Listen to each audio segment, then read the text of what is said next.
everyone. How are you all? I hope you're doing good, taking good care of yourself. So friends, we generally divide the whole year into 4 seasons. And similarly, the way we have divided year into 4 seasons, we divide a man's life into 4. Shakespeare divided man's life into 7 stages. You all must have read his poem, 7 Stages. The stages being infant, childhood, school, studentship, then, like that, and reaching the extreme old age.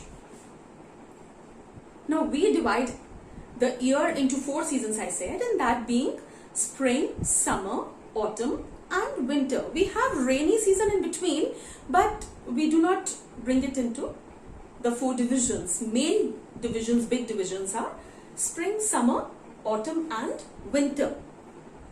And when winter comes, there is ice and snow all around. The trees are bare, full of snow. Bare because in the autumn season, all the leaves had dried up and they had fallen down. Here in India, we do not face this extremes weather conditions. We do not have snow in all the places. We do not have the real autumn that the western countries of the globe have. But winter is generalized into, all, when we think about it, it's all about snow, it's all about cold, things are very cold, and we feel that there is inactivity of nature. The trees are covered with snow, there are no leaves, no flowers.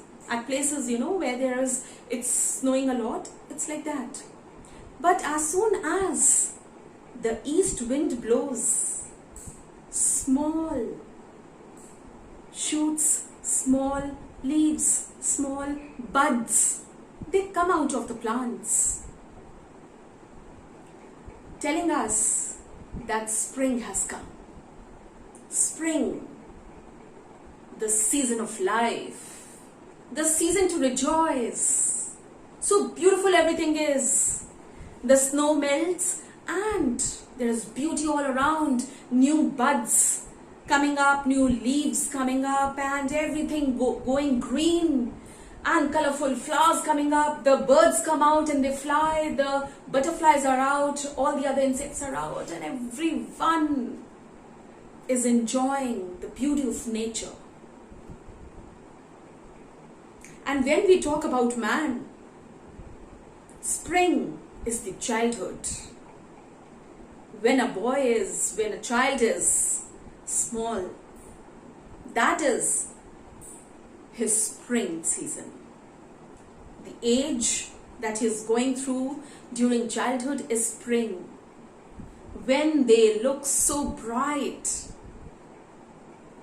when they are curious to know about things, they are energetic, they are active, they are blooming. And what if we take away this carefree life from them? Now, this story today, it is Lost Spring by Jung. This is in the stories of the stolen childhood by Jung. Stories of stolen childhood. Childhood is spring. Right? And here the author, Jung, she brings out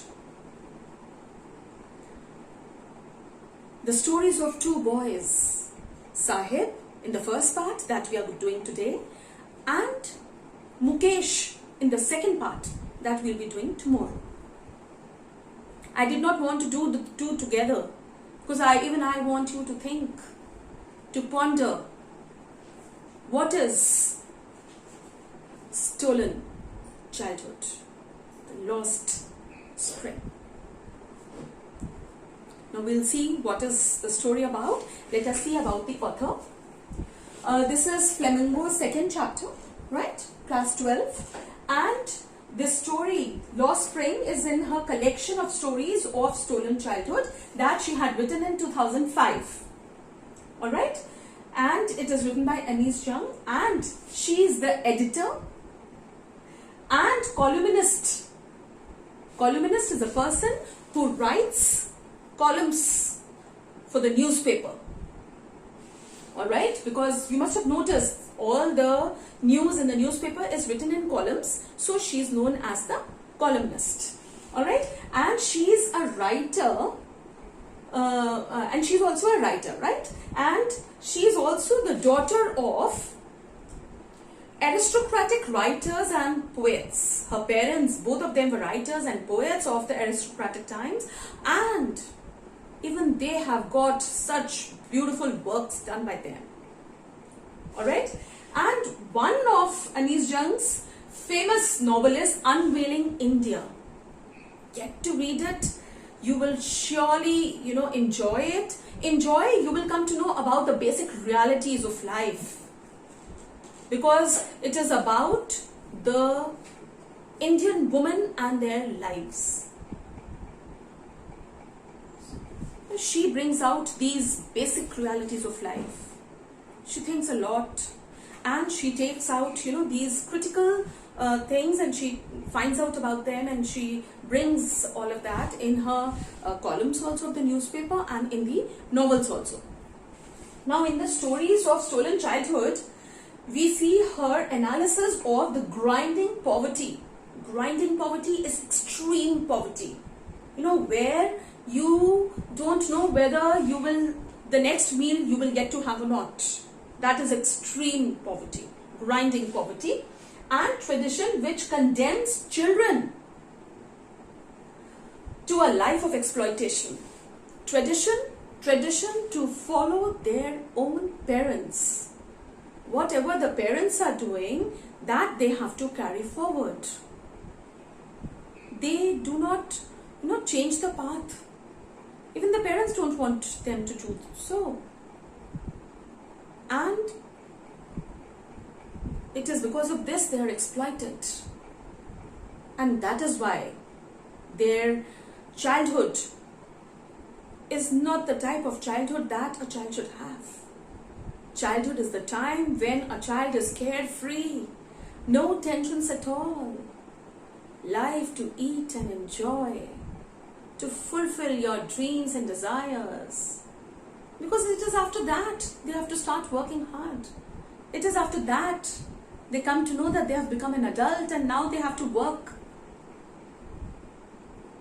Why at childhood they have to face so much? We have so many acts and all, but acts for the children we have in India also, for them to, every child has a right, every child who is 14, they have the right to study. We cannot make the children below 14 work. But is it implemented? I don't think so. And that is what our author, brings out in the life of two boys, Sahib and Mukesh. Simapuri. It is a place in the periphery of Delhi. Periphery, outskirts of Delhi. Delhi, the capital city of our country, of India. A city full of life, full of riches, full of lights. But is Simapuri the same? No. It is a slum area where they do not have basic amenities. Basic facilities are not there. There is no drainage system. Even their houses are made of tin and tarpaulin. Their roofs are leaking. Many people from Bangladesh, they came and they they left Dhaka, they left Bangladesh because of the bad weather there. They had these green fields there and their fields were destroyed in the storms. They were swept. Fields were their means of survival. What would they eat? So they left that place and they came here to the city in search of gold. Gold? Not gold, the metal, no. Gold is their means of survival. Food, shelter to live. That is gold. And there are around 10,000 people who are living in these slum areas of Simapuri. 10,000 if you go and count them. Maybe more than that. But none of them have got permits to stay there. If you go and ask them that, do you have your identity cards or something, your permits? They do not have. But yes, they have their ration cards. Ration cards? How are they, made for them? Because the politicians want their names in the voters list. Sad reality. But it is the truth. And they get these ration cards made because they want their names in the voters list, because they want their votes in the vote bank. So they get these ration cards, and these simple-minded people, they are so poverty-stricken, they do not understand this. They are happy to have the ration cards because that gives them food at low price. That is what they want. That is why they left Dhaka, that Bangladesh, and they came here in search of gold, and this is the gold. And Sahib belongs to one of these families. And the whole area, everybody there and Sahib's family, they are all into rag picking. Sahib also carries a bag, a plastic bag behind, and he has got a carefree look, and he roams about the streets with his friends, barefooted. So Anis Jung, our author, she got to stay there and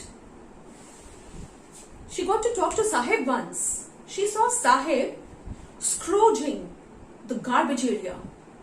Scrounging, searching for, She felt so bad. What is this small boy doing in the garbage? What is he finding? And on asking, he said he would find coins. Sometimes I find a rupee in the garbage. That is what is this part, That is, he said, sometimes I find a rupee. There are times when by mistake in the garbage the coin has gone. There are times when people throw their old shoes. There are times clothes are thrown, toys are thrown, and that is what these rag picking people want, these children. The parents find it as a means of livelihood, survival, for earning. They pick up rags from the houses, from the areas. And these children feel that this garbage is wrapped in wonder. Wrapped in wonder because they feel they might find coins, sometimes a 5 rupee coin. Silver coins they search for, sometimes shoes, sometimes some other things. So Anis asks her, Sahib, that why doesn't he go to school? What is this he does the whole day? Because she used to see him, all the whole day moving around with friends and with these bags, doing just nothing. So he told her that there was no school in the neighborhood. She asked him, if I make a school, will you join the school? Will you come? And he was very assertive about it. He said yes. And after a few days, when the author was crossing that area, Sahib came running to her and asked, is your school ready? I want to go. It is at that time that Anise Jung, our author, realized that she had made a false promise to this boy. She was never going to make a school. She felt very bad. It was a hollow promise. Then one day, she got again to talk to him and she asked him, "What is your name?" She had known him for many months. She had seen these boys for such a long time, and one day she asked Sahib, "What is your name?" And very, very, confidently he said, "Sahib-e-Alam." He announced his name so happily. Sahib-e-Alam. Sahib-e-Alam means Lord of the Universe. And she wondered whether Sahib knew his name meant Lord of the Universe. Even for him, it would be hard to believe. He was a poor boy, a rat picker's son, bound to be maybe a rat picker only. Then one day, she, used to observe every day that this bunch of boys were without any chappals, without any slippers. And she went and asked them, "Why don't you wear chappals?" to one of them. So, that boy answered, one of the boys in the group, he answered that my mother did not give them to me, they were kept on the shelf. The other boy said he would not wear it only. He would throw them. And Anise Jung had been traveling a lot. And she wondered why there were so many people all around the country barefooted. Was it because of lack of money that they were not able to buy chappals or slippers? Or was it actually a tradition? Or were they just giving reasons? And then thinking of this, she was reminded of, many years back, she had been to Udupi, and there, once she was crossing the temple and she had seen a boy, standing there and praying to God that I want shoes. God, please give me shoes. And after many years, when she went there, after around 20-30 years, when she visited the same place, she saw that there was a boy, he was in full uniform, there were chairs, everything was very nice there, the ambience was very nice near the temple, and that boy was wearing a uniform with shoes and he had a bag, and then she felt nice that yes, there are some places where people are, the level of standard is increasing, where people are improving their means of survival and they are raising their standards. But there are still some places where everything is in a very pathetic condition.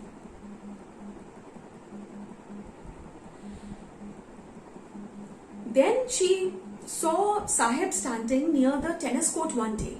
Two people were playing and he was standing at the gate and looking at them. And she asked him, and he told that he liked the game a lot, but he used to stand here alone and watch from here itself. But he told that when no one was there, the gatekeeper allowed him to go inside and he used to use the swings. See, he knew his condition, he knew where he lies. He never went to the court to play. He used to go to the swings and swing there. The author saw that this boy was wearing tennis shoes. And he was very proud he was wearing tennis shoes. And when she asked, "Where did you get them from?" he said someone had given to him. And she knew.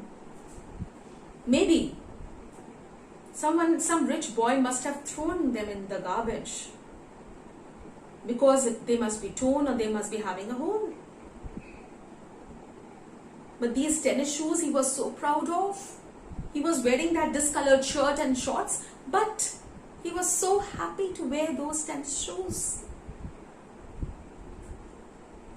Then after a few months, she saw Sahib going to the milk booth. He was carrying a canister. No, it's a big container.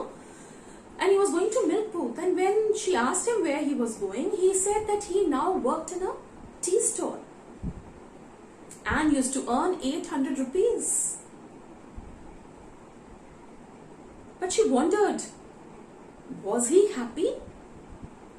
She tried to read his face expressions, because face is the mirror of all the expressions and emotions that we have. Everything comes on the face.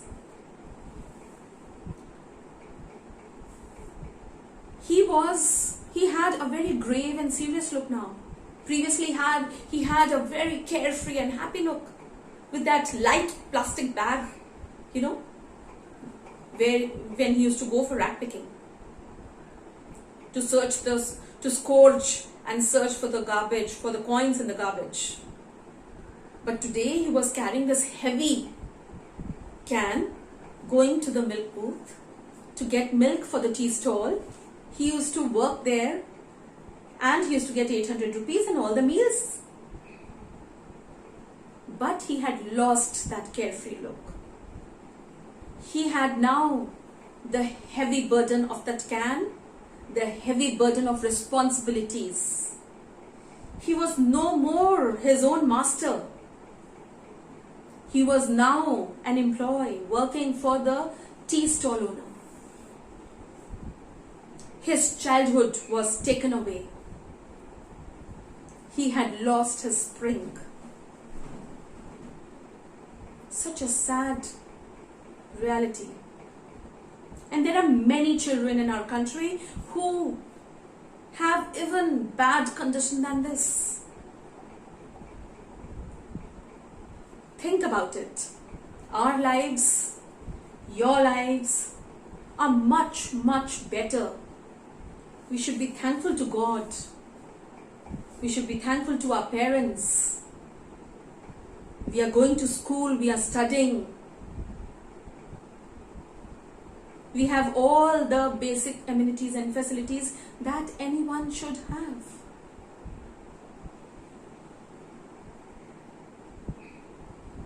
Go through your books. First part we have done today. Alright. I have written the same things. This is the chapter's name, Lost Spring. I told you Jung has written the stories of stolen childhood.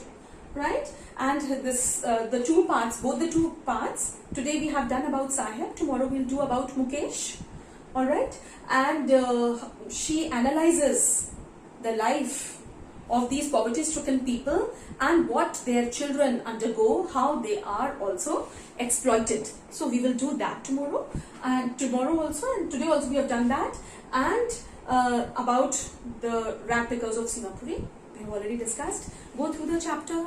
Any problem you go through, write in the comment section, and tomorrow we'll come back again with the second chapter. Do take good care of yourself, and please, I know some of you have still not subscribed my channel. Please, please, please do it today. Thank you so much.